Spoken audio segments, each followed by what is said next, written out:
Welcome, everybody. Rancor Liverpool here, and the next few minutes I'm going to tell you my expectations for Cyberpunk 2077 and why I expect it to be the best video game we ever played. For the purposes of this video, I'm using some of my Witcher 3 Wild Hunt gameplay as that game pertains directly to what we're going to be talking about today. To start off, The Witcher 3 is, in my opinion, the finest accomplishment the video game medium has ever put together. A combination of epicness, story, characters, combat, and spells working perfectly in unison.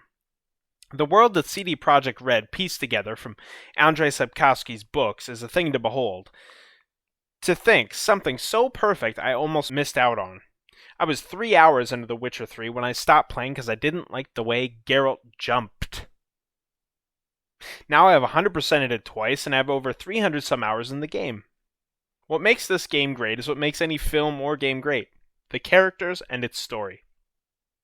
A game where side quests are, at minimum, done with as much care, even exceed the main campaign. Cyberpunk 2077 is a game based on the tabletop games Cyberpunk 2020, created by Mike Pondsmith in 1988 and updated many times since. In 2077, the backdrop is Night City, a massive area that looks to match any previous release in size, but more importantly, verticality. Hopefully promises to hold mostly accessible buildings in areas with multiple floors. Night City is a fictional city between San Francisco and Los Angeles. Droughts in the year 2020 and all the way up to the present game time cause people and corporations to start warring over turf in 2023. We play as V, a person chosen for you only in name, as you get to utilize a character creation system that seems to be not unlike the Mass Effect series. Gender and looks are all on the table as we pick what promises to be our avatar in our new home for 60 plus hours. Much like Mass Effect, we also choose a backstory or starting point for a character: Nomad, Corpo, or Street Kid. These are also known as life paths. I'm most excited for how we use our cool stat in the game. In any RPG that will let me, I try to max my influence or intimidate stat as high as I can, whether it be for dialogue options or downright controlling other people's thoughts. CD Projekt Red has said the cool stat will identify how well you handle stress. I can't even imagine what that means in a video game, but I can tell you I'm there for it. CD has also spoke about romance options and how they'll be in the game. Makes me have nightmares about a certain quick time event in The Witcher 3 that I messed up on my first playthrough. NPCs will be gay, straight, bi, and I love what they said next, that NPCs' preferences matter too. That blows me away. They're talking about them like old friends, real people, not polygons. Much like a few open world games nowadays, the good ones, Cyberpunk 2077 will feature multiple endings.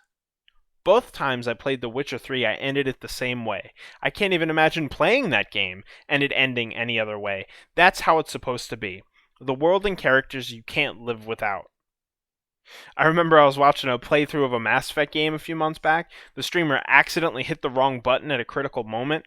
We all watched in horror as the character we all love, that most of us have never seen die, meet a horrific demise. The streamer was in tears. The whole chat was shocked because we had never seen this beloved character die before either. That leads me to gameplay and combat. A few years back, The Legend of Zelda Breath of the Wild was about to release. Similar to now, my expectations for that were exactly the same here: to beat out The Witcher 3 and be the best game ever made. I mean, my favorite game before The Witcher 3 was a Zelda game after all. The physics system and gameplay in that title were and are revolutionary, being able to climb absolutely anything and even go wherever you see, with no invisible walls. The game took me where I wanted to go, which is creating that special feeling. The feeling like if you're not currently playing it, you're doing something wrong.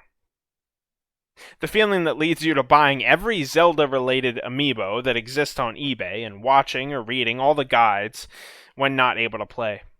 That, Pokemon Go feeling, but sustainable. Hundreds of hours later, it failed to reach Witcher Heights and ended up at number 2. The gameplay was amazing, but the story wasn't up to par. I respected it, it was fun, but the story was bare bones at minimum.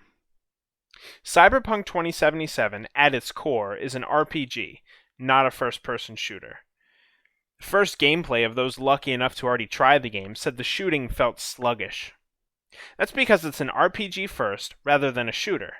Once you take a meta out of it, shooters are mostly based on skill. In this game, it seems like it will cater to the player. You start at level 1 of everything and level up with how much you successfully use it. If you want all stealth gameplay, be stealthy, and that will level up. Reminds me of Skyrim, where you had to kneel everywhere all the time to level up your sneak ability. Theoretically, if you want it to be a shooter, do so, and each level will feel more fluid. Combat is definitely one of the lowest on the list for me. Some games, if they had no combat, they would be just as enjoyable. Now, it's not exactly what you're thinking. There's a reason the gameplay and combat sections are smashed together here. The Sims even has combat. It's you versus life, and it's not easy. If Mass Effect had turn-based combat or melee only, it will be the same game. The combat will just be different. And improved in a lot of people's opinions. The Batman Arkham games and Assassin's Creed games, at least the first 4, were similar. If you were careful and good with the counter button, it was basically God mode. You would never take damage. But the combat that's exceptional in those games is when the huge brawls happen because you messed up. Assassin's Creed is best when, you silently assassinate people. Batman is best when you're a detective, gliding, hiding in the shadows, using gadgets, never being seen, and bam! Batman! The thing that makes me interested in Cyberpunk 2077 is that it's a role-playing game and a first-person shooter. We've crossed that bridge in something like Borderlands, but I guess it never quite added up to me. I like to see how the systems mesh, but what I'm really excited to see is the varying playstyle options. The talking, hacking, sneaking, non-lethal playstyles. Kind of like how in a game like Thief or Styx, if you don't silently kill someone, you're screwed if they even see you. I'm interested in how long I can play stealthily without having to blow up an entire oil refinery in a large explosion. Cyberpunk 2077 promises to have 3 to 4 dialogue options for almost all encounters, along with the ability to hack enemies' guns to keep them from working, slow motion bullet time, and quick dashes and slides. The ability to play the game with a katana or ricochet bullets off of walls and into people's flesh. I'm also interested in body modifications. Whether it's the ever-useful eyeball change-out, Minority Report style to see people's current level over the head with a touch of a button, or both of my arms becoming swords. This game promises to shatter what's normal in a video game. What these feelings are based on is CD Projekt Red as a company, not just The Witcher 3 as a game. There were 30 or so odd DLC to download for free in the first few months of The Witcher 3. And the 2 paid DLC packs they released were Game of the Year eligible, one actually achieving that, not both in my opinion, only due to timing. Both of them added 20 plus hours of gameplay, and one being my favorite part of the game, period. Also, during the time since, they released the soul-absorbing minigame from The Witcher, Gwent, as a standalone title with all the support of a AAA release, and also released a fully voiced story mode, full-length adventure in Thronebreaker, The Witcher Tales. Is a majority of their success linked to the wonderful handling of the Witcher IP and adaptation of Sapkowski's work? In my opinion, no. They are some of the best books I've ever read, but what we have here is a developer who cares deeply about their craft, and even more so about the people they're making it for, us. And it's refreshing to see a company learn from its mistakes over and over again for a number of years, always moving forward and smothering us with content that's actually worthy. And I think in Cyberpunk 2077 they will do similarly with the tabletop game as they did with the novels, and bring this world to life like it's never seen before. My expectations for this title is that it will review well, sell well, and be hyped to oblivion. I also expect that hype to consume a few people who don't know any better, or are looking for a GTA 6, to say the shooting feels bad, or it's too RPG for me.